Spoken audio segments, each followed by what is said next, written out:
Во Скопје некогаш имаше малски живот. Важеше правилото дека соседот ти е најблискиот, за добро и за лошо. Важеше правилото дека вратата никогаш не се затвора, зашто ниту лошото може да излезе, ниту доброто да дојде. Го поздравувам Љупчо Ангелов, стар скопјанец. Стар скопјанец. Добар епитет. Благодарам. Да. И Љупчо, како некогаш беше малскиот живот, каков е денеска? Она што јас го памтам е баш тоа ти што го наведе во најавата. Дека вратите не се затвараа.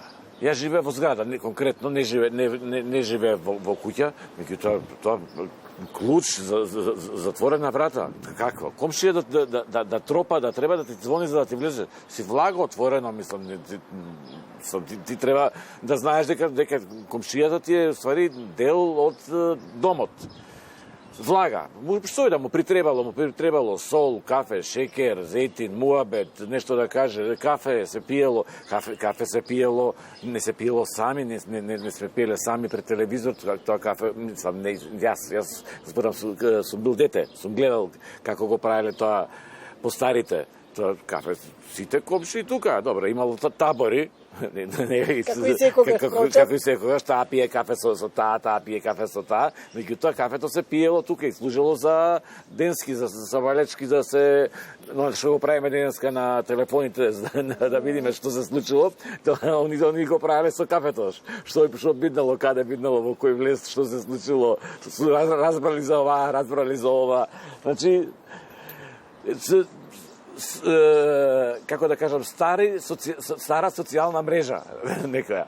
Така би можел да наречам. Значи, направење ајвар, направење сладко, напечење ракија, соседите беа задолжителен декор. Сигурно, да.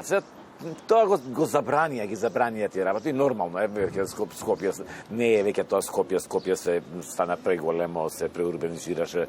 Мислам и така да се тие работи веќе правење ајвари и сладка и раки пред зграда или во двор веќе нема. Мислам, поготово не во овој централниот градски појас. По предградијата сигурно има. Меѓутоа, тоа беше стварно, јас се сеќавам, ајвар кога се правеше, Скопје мирисеше на ајвар, на печени пиперки.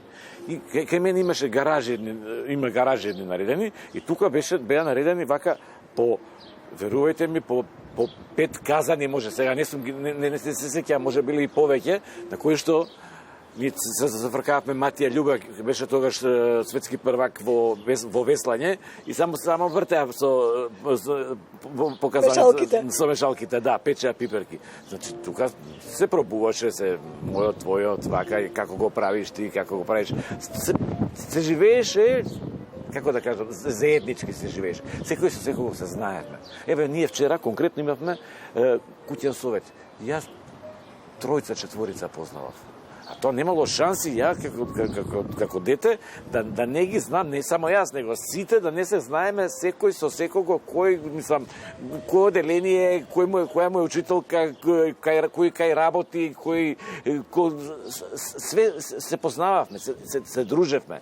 Ти се случило ли да не се поздравиш со комшијата во лифтот? Никогаш, дури ни до ден денешен. А приметно ми е, мислам, тоа стално ми боде очи, ме ежи, кога ќе видам децата кои што се помлади, кои што буквално израснале со нас, кај нас дома, и проаѓа и некако ќе наведнува главата и како да му е тешко да каже добар ден. А јас и денеска на комшиките, ќе ги видам постари жени или без разлика жени со кеси, ќе се понудам да им ги качам до дома, тоа нешто останало, не знам, мислам, малце не се работите како што беа. Се сеќавате на вашите дружби во младоста, сте се распрашале за ликовите со кои си се дружил? Па како не?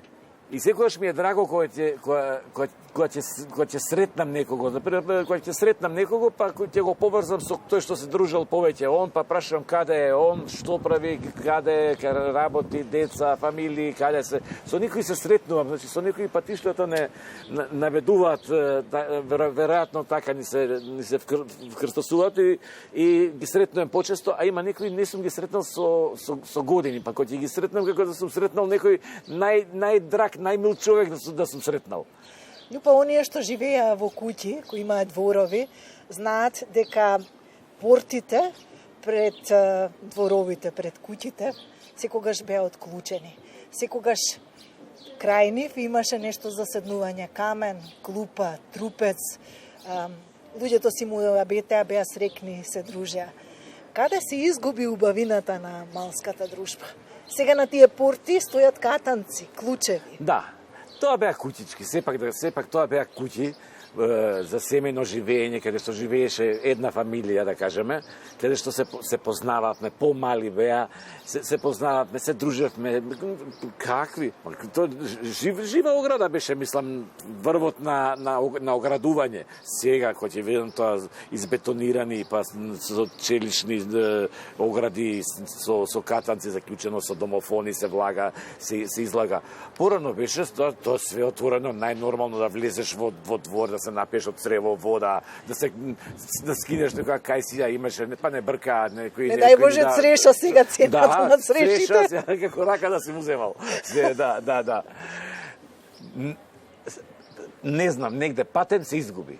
Љупа, јас и ти може уште долго да зборуваме и да евоцираме спомени, да бидеме носталгични за нашите убави времиња, за нашата младост, но ти благодарам за разговорот. Јас ти благодарам тебе на поканата.